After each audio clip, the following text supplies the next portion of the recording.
আপনারা কেমন আছেন? ভালো আছি। ঠিক আছে, ঠিক আছে, ঠিক আছে, একদম। চলো, সবাই ভালো আছো তো?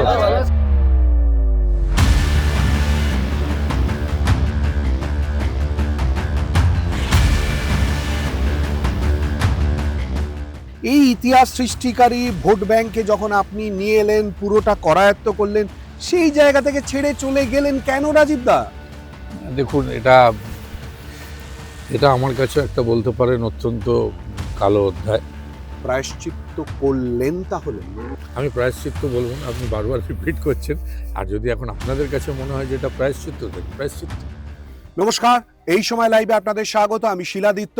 শুরু করছি রাজনীতি ডিকোডেড। আর রাজনীতি ডিকোডেডে আজ আমাদের অতিথি রাজ্যের প্রাক্তন মন্ত্রী রাজীব বন্দ্যোপাধ্যায়। রাজীব দা, গুড মর্নিং। খবরে Good কাগজ morning, পড়ছেন? সুপ্রভাত, নমস্কার। রাজীব দা কেমন আছেন? খুব ভালো আছি, আপনারা কেমন আছেন? চলে যাচ্ছে রাজীব দা। আমি প্রথমেই সমস্ত দর্শকদেরকে আমার তরফ থেকে অন্তরে কৃতজ্ঞতা নমস্কার জানাই।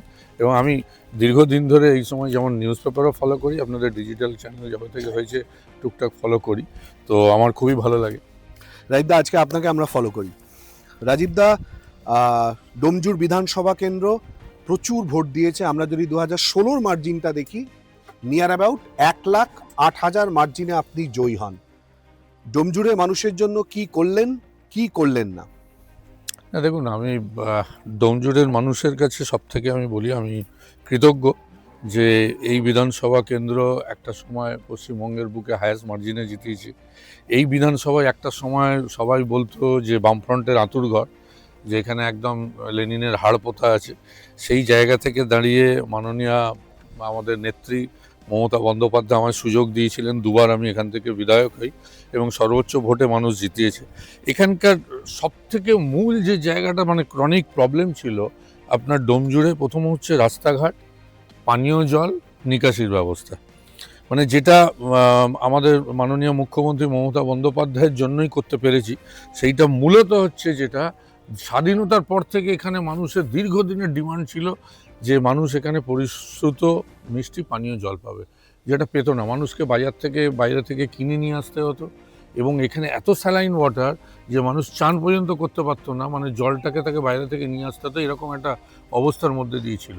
এবং সেটা মুখ্যমন্ত্রীর অনুপ্রেরণায় এই পানীয় জল আপনি দেখবেন, একটু আগে গেলেও দেখতে পাবেন বালির বুকে একদম ওখান থেকে মানে ট্রিটমেন্ট প্ল্যান্ট তৈরি হয়েছে। গঙ্গা থেকে জল তুলে সেই জল পরিশোধন করে মানুষের বাড়ি বাড়ি পৌঁছেছে। এটা যেমন একটা বড় কাজ, মানে স্বাধীনতার পরে কেউ এই কাজ করতে পারেনি, যে কাজ এই মামাটি মানুষের সরকার আসার পরে মমতা বন্দ্যোপাধ্যায়ের হাত ধরে আমি বিধায়ক থাকাকালীন, জনপ্রতিনিধি থাকাকালীন সেই জল এখন মানুষের ঘরে ঘরে যাচ্ছে।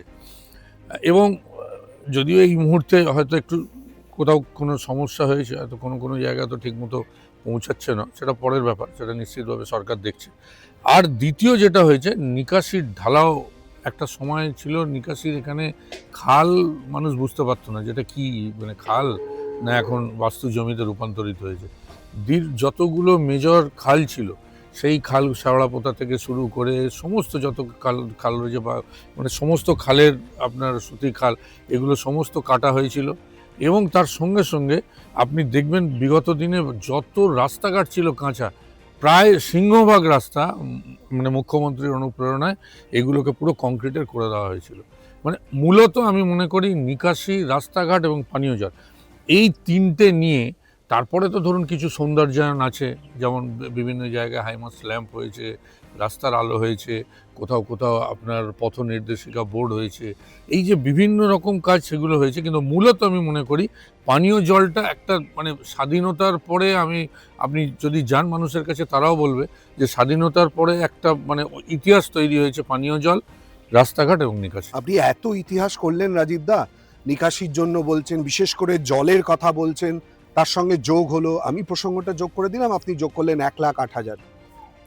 এই যদি জায়গা হয়ে থাকে, এই ইতিহাস সৃষ্টিকারী ভোট ব্যাংকে যখন আপনি নিয়ে এলেন, পুরোটা করায়ত্ত করলেন, সেই জায়গা থেকে ছেড়ে চলে গেলেন কেন রাজীব দা? দেখুন, এটা আমার কাছে একটা বলতে পারেন অত্যন্ত কালো অধ্যায়।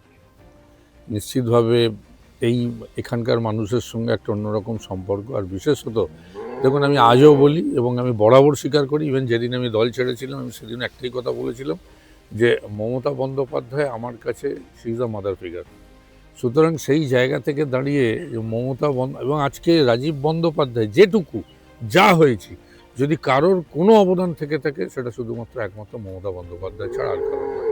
সুতরাং সেই জায়গা থেকে দাঁড়িয়ে আমার মানে বলতে পারি, দেখুন মমতা বন্দ্যোপাধ্যায় অভিষেক বন্দ্যোপাধ্যায়ের সাথে আমার কোথাও কোনো সমস্যা ছিল না।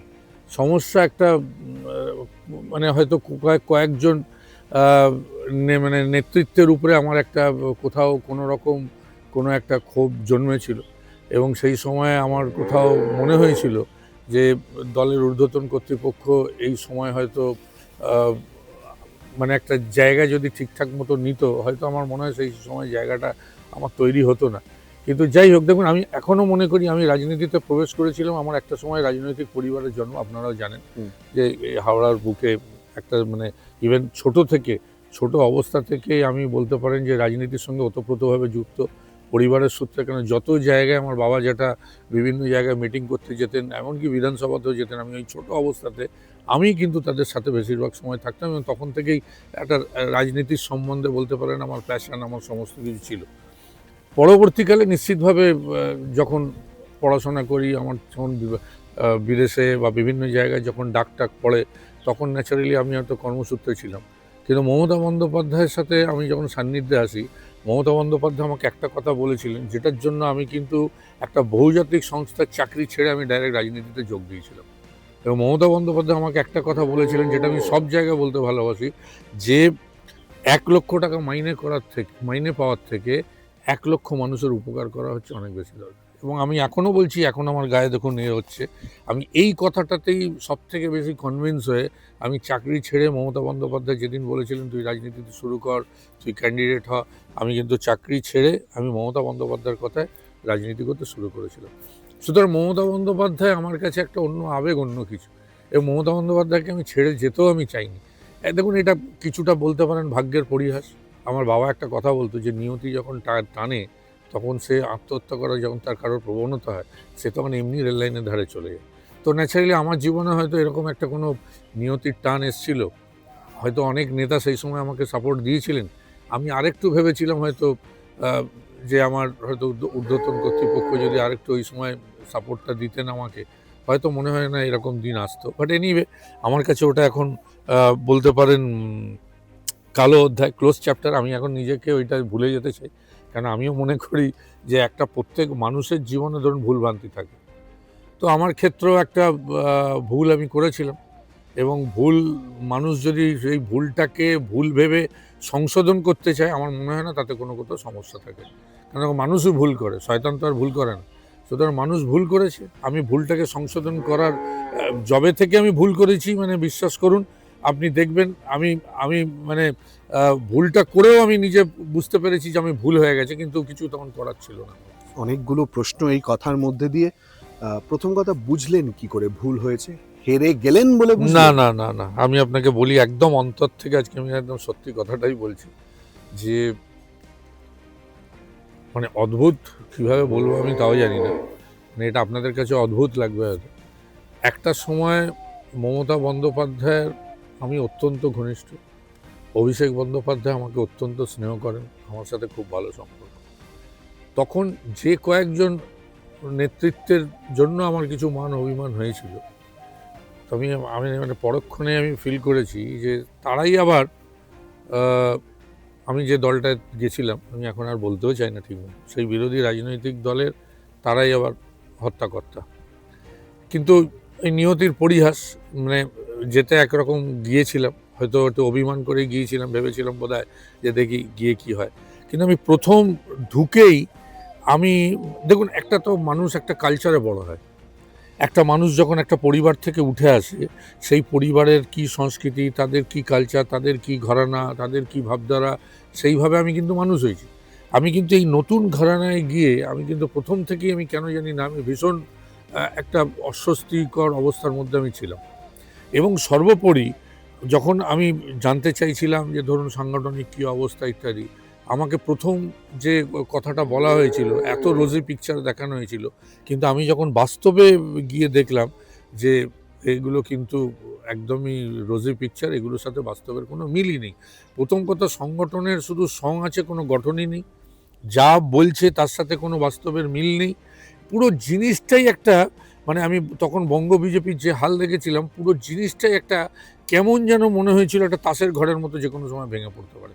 এবং আপনি বিশ্বাস করবেন কি করবেন না আমি জানি না, এটা এখন ন্যাচারালি এতদিন পরে বললে অনেকের হয়তো অবিশ্বাস হবে, কিন্তু রাজীব বন্দ্যোপাধ্যায় অলওয়েজ, আমি ইমোশন দিয়ে কথা বলি, আমি অন্তর দিয়ে কথা বলি, এবং যা বলি আমি মুখের উপরে বলি, আমি কিছু রেখে করি না।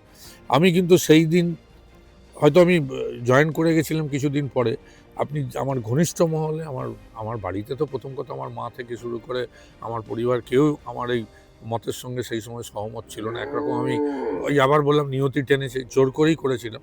কিন্তু আমি পরে এসে উপলব্ধি করে আমি কিন্তু বলেছিলাম যে আমার মনে হলো যে somehow I made a gross mistake, আমি একটা ভুল করে ফেলেছি। কিন্তু তখন আর কিছু আমার ফেরারও রাস্তা ছিল না, কিছু করারও রাস্তা ছিল না। এত গুরুত্বপূর্ণ বিষয়, এমন একটা জাংচারের মধ্যে দিয়ে এই প্রশ্নগুলো চলে আসছে, তখন ফেরার পরিস্থিতি ছিল না, কিছু করার মতো অবস্থা ছিল না। তার মানে আপনি কি প্রায়শ্চিত্ত করছেন? দেখুন, আমি ঠিক আপনার সাথে এই ওয়ার্ডটা নিয়ে সহমত নই, প্রায়শ্চিত্ত। আমি যখন সিদ্ধান্তই নিয়ে ফেলেছিলাম, যে আমি দুটো সিদ্ধান্ত নিয়েছিলাম, যে আমি এই দলটার করব না, এক। দুই, যদি রাজনীতিতে ফিরি তাহলে আমি তৃণমূল কংগ্রেসই করব, আমি মমতা বন্দ্যোপাধ্যায়, অভিষেক বন্দ্যোপাধ্যায়ের সাথে করব। আর যদি মনে হয় যে তাদের যে এই মুহূর্তে আমার প্রয়োজন নেই, বা আমি রাজনীতিতে মনে হচ্ছে তৃণমূল করা যাবে না, বা তারা হয়তো আমাকে গ্রহণ করবে না, সেই অর্থে আমি সিদ্ধান্তই নিয়ে নিয়েছিলাম যে আমি আর রাজনীতি করব না, রাজনীতি থেকে অবসর নেব। নিয়ে আমার পুরনো আমার কর্মজীবন ছিল, আপনারাও জানেন ভালো করে, একটা ভালো কর্মজীবন ছিল, আমি ঠিকই করে নিয়েছিলাম, তাহলে হয়তো আবার পুনরায় আমি আমার নিজের কর্মজীবন শুরু করব। কিন্তু সেই সময় আমি কৃতজ্ঞতা জানাবো যে আমার নেতা অভিষেক বন্দ্যোপাধ্যায়কে। কেন জানি না, দীর্ঘদিন ধরে ওর সাথে যবে থেকে আমি মিশেছি অভিষেক বন্দ্যোপাধ্যায়ের সঙ্গে, ওর কথাবার্তা, ওর আমাকে ভীষণভাবে আকৃষ্ট করেছে। আমি পেশাগতভাবে এক প্রশ্ন দুবার রিপিট না করার চেষ্টা করি, আর সংক্ষিপ্ত প্রশ্ন করার চেষ্টা করি। আমি বাধ্য হচ্ছি রিপিট করতে প্রশ্নটা। প্রায়শ্চিত্ত করলেন তাহলে? আমি আবার বলবো যে আপনার সাথে আমি প্রায়শ্চিত্ত কথাটা সহমত নয়, কিন্তু হ্যাঁ, দল আমাকে যেখানে যা পাঠিয়েছে, যেভাবে করতে বলেছে, আমি এখনও করে চলছি। আমি প্রায়শ্চিত্ত বলবো না, আপনি বারবার রিপিট করছেন। আর যদি এখন আপনাদের কাছে মনে হয় যে এটা প্রায়শ্চিত্ত, দেন প্রায়শ্চিত্ত। আপনি ঘনিষ্ঠতার কথা বলছিলেন, মেলামেশার কথা বলছিলেন, আপনি তো শুভেন্দু অধিকারীর সঙ্গেও মিশলেন, থাকলেন, ডবল ইঞ্জিন সরকারের কথা বললেন, প্রাইভেট জেটে গেলেন, প্রাইভেট জেটে এলেন। যেখানে আমরা দাঁড়িয়ে রয়েছি সেখান থেকে মাত্র কয়েক কিলোমিটার দূরে ডুবুরজলার মাঠ, আজও মনে পড়ছে সেই দিনের কথা। আপনি সঙ্গে আরও অনেকে ভিডিও কনফারেন্সে কথা হলো, সেখান থেকে বক্তব্য পেশ করা হলো, এবং তারপরে পুরো জিনিসটা 2021-এর বিধানসভা নির্বাচন হেরে যাওয়া। তো সেই শুভেন্দু অধিকারীর আমি সঙ্গে আপনাকে সখ্যতা আমি এখন বলি কোথায় যে আমি দাঁড়িয়ে? আবার বলি, আপনি মানে অন ক্যামেরাই বলছি যে একটা সময় শুভেন্দু অধিকারীর সাথে ভালো বন্ধুত্ব ছিল, আর এই শুভেন্দু অধিকারীকেই আমি দেখেছি। আমি একটা সময়, বিশ্বাস করবেন কিনা আমি জানি না, আমার আরও সতীর্থ সাক্ষী আছে যাদেরকে আমি বলতাম যে এই শুভেন্দু অধিকারী নিজের ছাড়া কিছু বোঝে না, এ হচ্ছে একজন স্বার্থপর নেতা, যে শুধুমাত্র নিজেরটুকু হয়ে গেলেই শেষ। 2021 বিধানসভা থেকে আপনি বেরিয়ে আসছেন, সঙ্গে মমতা বন্দ্যোপাধ্যায়ের ছবি। খুব সিগনিফিকেন্ট একটা পরিস্থিতি বা অবজারভেশনের জায়গা তৈরি হয়েছিল কি, আপনি মমতা বন্দ্যোপাধ্যায়ের ছবি নিয়ে বেরিয়ে আসছেন মানে ঢোকার রাস্তাটা ক্লিয়ার করে রেখে দিয়েছিলেন? না না না, দেখুন, আমি ঠিক এইভাবে এটার ব্যাখ্যা দেবো না, আমি একদমই এটার এইভাবে ব্যাখ্যা দেবো না। আমার কাছে ব্যাখ্যাটা হচ্ছে এইরকম, আমি আবার বলছি, she is a mother figure আমার কাছে। এবং দেখবেন, আপনি যদি আমার পুরনো আর্কাইভ থেকে বিভিন্ন আমার ইন্টারভিউগুলো বার করুন, যেদিন আমি দল ছেড়েছি সেদিনকার ইন্টারভিউ দেখুন, যেদিন আমি মন্ত্রিসভা থেকে পদত্যাগ করেছি তারও ইন্টারভিউ দেখুন। আমি আজকেও বলবো একই কথা, সেদিনকার আর্কাইভ থেকে আপনারা ইন্টারভিউ খুঁজে বার করুন, দেখবেন একই কথা আমি বলেছি, যে আমার জীবনের যদি কোনো কিছু আজকে রাজীব ব্যানার্জির জন্য যদি কোনো অবদান থাকে, সেটা মমতা ব্যানার্জি। আমি এখনও তাকে মানি, ইভেন আমি এই কথা বলেছি যে মৃত্যুর দিন পর্যন্ত তিনি আমার কাছে এই শ্রদ্ধার জায়গাতেই থাকবেন। সেই জন্যই তো প্রশ্ন রাজীব দা, সেই জন্যই তার মানে আপনি ছবিটা নিয়ে বেরিয়েছিলেন যে ঢোকার রাস্তা যাতে ক্লিয়ার না না থাকে না, দলে। তখন দেখুন, আমি তখন একটা ইমোশনে বেরিয়েছি, তখনও জয়েন করিনি। আমি যখন ছবি নিয়ে বেরিয়েছিলাম আমি তখনও জয়েন করিনি। তখন আমি তৃণমূল কংগ্রেসে।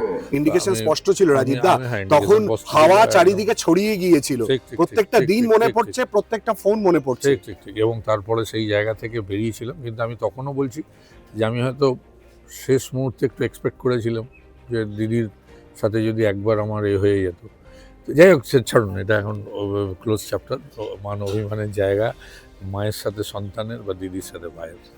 রাজীব দা, 1,08,000 ভোটে জয় কোথাও কি রাজীব বন্দ্যোপাধ্যায়কে অহংকারী করে তুলেছিল? এই ভোটের সংখ্যার নিরিখে রাজীব বন্দ্যোপাধ্যায় কি ভাবতে শুরু করলো যে দলের উদ্দেশ্যে উঠে গেছে?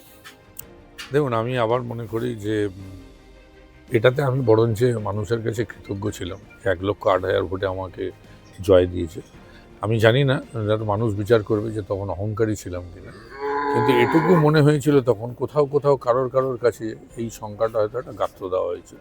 রাজীব দা, আমার মনে রয়েছে তখন প্রিন্সের ঘটনা ঘটেছিল, তারপরে এখানে ডোমজুড়ে এরকম একটি ঘটনা ঘটে, পাতকুর মধ্যে পড়ে যায়, বাথরুমের মধ্যে আপনি পড়ে তখন যায়, exactly। নিজের থেকে হ্যাঁ, ব্যবস্থা রাত-দিন করেন। পরিশ্রম করে, ইফ আই এম ঠিক, নট রং, সেই মুহূর্তে আপনি মন্ত্রী ছিলেন না, সেই না, মুহূর্তে না, আপনি আমি বিধায়ক বিধায়ক ছিলেন, ছিলাম। এবং তারপরে আপনি ব্যবস্থা করেন, বিধায়ক হিসেবে যোগাযোগ করেন, বিধায়ক হিসেবে ব্যবস্থা করেন। তখন থেকে রাজীব বন্দ্যোপাধ্যায়ের নাম আরো বেশি পরিমাণে খবরের শিরোনামে আসতে শুরু করে। সেই রাজীব বন্দ্যোপাধ্যায় ডোমজুড়ের মাটি থেকে এরকম ভাবে চলে যাওয়ার পর আবার যদি ডোমজুড়ের মাটিতে ফেরত আসার রাস্তা তৈরি হয়, আপনার কি মনে হয় সেই অ্যাকসেপ্টেন্সের জায়গা থাকবে, নাকি কোথাও কোথাও এখনো প্রশ্ন রয়ে যাবে?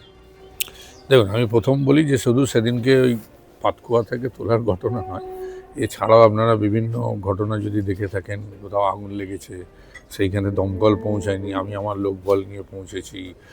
এরকম প্রচুর মানুষের সমস্যার পাশে, বিপদের পাশে, কোনো রুগী শয্যাশায়ী বা কাউকে দূরে পাঠাতে হবে, ছাত্রছাত্রীদের জন্য স্পেশাল কোচিং করানো থেকে শুরু করে সব জায়গায় অনেক কিছু করেছি। সুতরাং একটা অন্য আবেগ ডোমজুড়ের মানুষের সঙ্গে আমার রয়েছে, এবং সেই ডোমজুড় থেকে বেরিয়ে যাওয়া, বলতে পারেন কিছুটা মান অভিমান তো ডোমজুড়ের সাথেও আছে, এটা অস্বীকার আমি করব না। আর অ্যাকসেপ্টেন্সের যে কথাটা বললেন, আবার ডোমজুড়ে ফিরে এলে মানুষ সেভাবে অ্যাকসেপ্ট করবে কি করবে না, সেটা তো সময় বলবে, মানুষ বলবে। এটা আপনাদেরও উচিত, আপনারা তো ঘুরবেন সাংবাদিক হিসাবে, আপনারা যান বিভিন্ন জায়গায়, ঘুরুন, দেখুন মানুষ কি বলছে। রাজীব বন্দ্যোপাধ্যায় তৃণমূল কংগ্রেসে আবার ফেরত আসুক, দলের একটা বৃহত্তর অংশ কিন্তু চায়নি, সেই জায়গা থেকে আপনি সমর্থন পাবেন বলে মনে করেন 2026 বিধানসভা নির্বাচনে? আমি এই কথাটা একটু আগেও আপনাকে বলেছিলাম যে আমি ফিরি, হয়তো সেই সময় অনেকেই চাইনি, প্রচুর প্রতিবন্ধকতা ছিল, প্রচুর প্রতিকূল পরিস্থিতির মধ্যে থেকে আমি কৃতজ্ঞতা জানাবো নেত্রী মমতা বন্দ্যোপাধ্যায়কে, অভিষেক বন্দ্যোপাধ্যায়কে, যে তারা আবার মানে একদম আমাকে গ্রহণ করেছেন, আবার দলের কাজে লাগিয়েছেন। আমার শেষ প্রশ্ন থাকবে, আপনি বললেন যে দল যা বলবে, নেত্রী যা বলবেন, দলের সেনাপতি অভিষেক বন্দ্যোপাধ্যায়ের কথা আপনি বলছেন, তিনি যা বলবেন তার পরিপ্রেক্ষিতেই আপনি হবেন। কর্মীরা, ডোমজুড়ের কর্মীরা, যদি ডোমজুড় কেন্দ্রে আপনাকে দেওয়া হয়, যদি 2026 বিধানসভা নির্বাচনে ক্যান্ডিডেট হিসেবে আপনার কথা ভাবা হয়, তাহলে সেই জায়গায় কি অ্যাকসেপ্টেন্সের জায়গা তৈরি হবে? নেত্রীর বক্তব্য, মমতা বন্দ্যোপাধ্যায়ের বক্তব্য যে কর্মীরাই আসল সম্পদ, নেতা তার জায়গায় থাকে, সেই জায়গায় আমার শেষ প্রশ্ন, Definitely। ডোমজুড়ের কর্মীরা, ডোমজুড়ের মানুষ, তারা অ্যাকসেপ্ট করবে বলে আপনি মনে করেন যদি ডোমজুড় আসে? একদম, আমি মনে করি ডোমজুড়ের কর্মীরা মুখিয়ে রয়েছে রাজীব বন্দ্যোপাধ্যায়কে আবার তার দ্বিতীয় ইনিংস দেখতে, এবং ডোমজুড়ের কর্মীদের সাথে আমার চিরদিনের যোগাযোগ ছিল, বিগত দিনেও ছিল, আজও আছে, চিরকাল থাকবে। এবং ডোমজুড়ের কর্মীরা কি বলছেন আমি তো আবার বলবো, সেটা মাটিতে গেলেই জানতে পারবেন ডোমজুড়ের কর্মীদের মনের কি বক্তব্য আছে। এবং আমি এখনও মনে করি, শুধু যদি দল বিবেচনা করেন, কারণ নেত্রী সব, আবার মনে করি যে এই রকম নেত্রী পেয়ে পশ্চিমবঙ্গের মানুষ ধন্য, আমি তো ব্যক্তিগতভাবে বটেই, কেন যেভাবে উনি এই রাজ্যটাকে চালিয়েছেন, আমি তো এখনও দায়িত্ব নিয়ে বলতে পারি, এবং আমি সব মানে সভাতেও বলি যে স্বাধীনতার পরে মুখ্যমন্ত্রী মমতা বন্দ্যোপাধ্যায় যে কাজ বাংলার মানুষের জন্য করেছেন, সারা বাংলায় স্বাধীনতার পরে এত মুখ্যমন্ত্রী এসেছে গেছে, কেউ করতে পারেনি। এবং মুখ্যমন্ত্রীর কাজের রেপ্লিকা কিন্তু অন্য সরকার গ্রহণ করেছে, মানে ওনার নকল করছে, যে যাই বলুক, নকল কিন্তু আলটিমেটলি মমতা বন্দ্যোপাধ্যায় করেছে। তাই সুতরাং মমতা বন্দ্যোপাধ্যায় এমন একজন নেত্রী, তিনি কোনো সিদ্ধান্ত নেবেন আর কর্মীরা সেটা মানবেন না, সেটাও যেমন হয় না। আর তেমনি ডোমজুড়ের মাটিতে আমার কর্মীদের সাথে যে সম্পর্ক, একটা সময় কর্মীরা দেখেছেন যে আমি তাদের সাথে কিভাবে মিশতাম, কী ব্যবহার আমার ছিল, তাদের কাছে আমি কী। সুতরাং আমার মনে হয় কান পাতলে শুনতে পারবেন প্রত্যেক কর্মী, আমি মনে করি মুখে বলুক না বলুক, অন্তর থেকে সে উপলব্ধি করবে যে ডোমজুড়ের মাটি রাজীব ব্যানার্জির। আর কর্মীরা ফিরলে আমি আপনাকে বলছি এই কর্মীরাই মাথায় তুলে আবার একটা ইতিহাস তৈরি করবে। Thank you so much Rajiv da. খুব ভালো অনেক থাকুন। বিষয় খুব ভালো অনেক থাকুন। বিষয় জানলাম। আমরা কথা বলছিলাম রাজ্যের প্রাক্তন মন্ত্রী এবং তৃণমূল কংগ্রেস নেতা রাজীব বন্দ্যোপাধ্যায়ের সঙ্গে। অনেক অপ্রিয় প্রশ্ন করেছি, কিন্তু রাজীব বন্দ্যোপাধ্যায়কে একই প্রশ্ন দুবার রিপিট করেছি। আমার চরিত্র বিমুখ প্রশ্ন। সেই প্রশ্ন হচ্ছে যে আপনি কি প্রায়শ্চিত্ত করেছেন? প্রথমবার উনি বলতে চাননি, দ্বিতীয়বার উনি বলেছেন যে হ্যাঁ প্রায়শ্চিত্ত করেছি। এরপর দেখার কি হয়, তার জন্য অপেক্ষা করতে হবে। রাজনৈতিক মানচিত্র পাল্টায় এবং তারই সঙ্গে মূলত কি হয় ছবির পরিবর্তনের, তার জন্য অপেক্ষা করতে হবে। আর সবকিছুর জন্য অবশ্যই করে নজর রাখবেন রাজনীতি ডিকোডেডে এই সময় লাইভে। ভালো থাকবেন, সুস্থ থাকবেন।